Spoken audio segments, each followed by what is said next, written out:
ହେଲା ତମ ଛୁଆ ଲକ୍ଷେ ଟଙ୍କା ପାଉଛି, ଏ ଲକ୍ଷେ ଟଙ୍କା ପାଇଲେ ମୋର କ'ଣ ଯାଇଛି? ତମେ ତ ବେପାରୀ ଲୋକ, ତମେ ବେପାର କରୁଛ।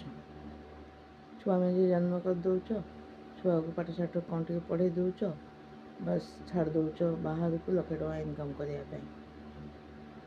ଛୁଆ ସେଇ ବାହାରେ ଖାଇବାକୁ ନ ପାଆନ୍ତୁ, ହଇରାଣ ହୁଅନ୍ତୁ, ପରିବାରଠୁ ଦୂରରେ ରହିକି କଷ୍ଟ ପାଆନ୍ତୁ, କାହାଠାରୁ ଟର୍ଚର ହୁଅନ୍ତୁ, କିଛି ବି ଅସୁବିଧାର ଅନୁଭବ କରନ୍ତୁ, ତମର କିଛି ଯାଏ ଆସେ ନାହିଁ।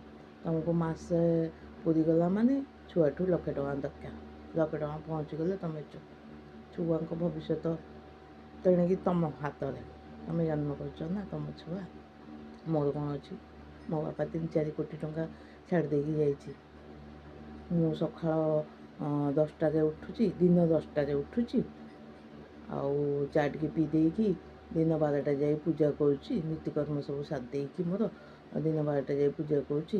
ପୁଣି ପୂଜା ସରିଲା ପରେ ପୁଣି ଜଳଖିଆ ଖାଉଛି, ପୁଣି ଦିନ 2ଟା ବେଳକୁ ଭାତ ତରକାରୀ ଖାଉଛି, ଆଉ ତାପରେ ପୁଣି ସନ୍ଧ୍ୟା ହେଲେ ମୁଁ ବାହାରି ଯାଉଛି ମୋର ମନ୍ଦିରରୁ ରାତି 8-9ଟାରେ ଘରକୁ ଫେରୁଛି, ଆଉ ପୁଣି ରାତି 10ଟା ହେଲା ବେଳକୁ ପୁଣି ଶୋଉଛି, ପୁଣି ଦିନ 10ଟାରେ ଉଠୁଛି।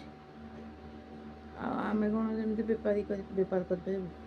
ଆମର ଖାନଦାନୀ ରଇସ୍। ଜନ୍ମରୁ ଆମେ ନେଇକି ଆମର ବ୍ୟବସ୍ଥା କରିକି ଆମେ ଆସିଛୁ।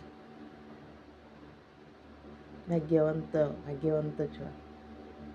ଏଇ 80,000 90,000 ଟଙ୍କା ଘର ଭଡ଼ା ଆସୁଛି, କୋଟି କୋଟି ଟଙ୍କାର ସମ୍ପତ୍ତି ଅଛି। ଆମର କ'ଣ ଅଭାବ ହେଇଯାଇଛି? କିଛି ଅଭାବ ନାହିଁ। ଭଗବାନ ତ ସିଆଡ଼ୁ ରାଜଉଆସରେ ଜନ୍ମ ଦେଇଛନ୍ତି, ରାଜା ଛୁଆ କରିଛନ୍ତି, କୋଟିପତି ଛୁଆ, ଖାଇଲେ ପିଇଲେ ଅୟସ କଲେ ବୁଲିଲ, ସରିଲା। ଆଉ ବେପାରୀମାନଙ୍କୁ କିଛି କହିହେବ? ସେ ସବୁ ଜିନିଷ ବେପାରରେ ଲଗେଇଦେବେ। ଘର ଅଲ୍ ଫ୍ୟାମିଲି ବେପାରରେ ଲାଗନ୍ତି। ପଇସା ଦରକାର, ଠନ୍ ଗୋପାଳ, ଲକ୍ଷାଧିକ ଟଙ୍କା ଦରକାର। ପ୍ରତି ମାସ ହେଲା ମାନେ ଛୁଆଙ୍କଠୁ ଲକ୍ଷେ ଟଙ୍କା ଦରକାର। ଛୁଆର ଭବିଷ୍ୟତ କିଏ ପଚାରୁଛି?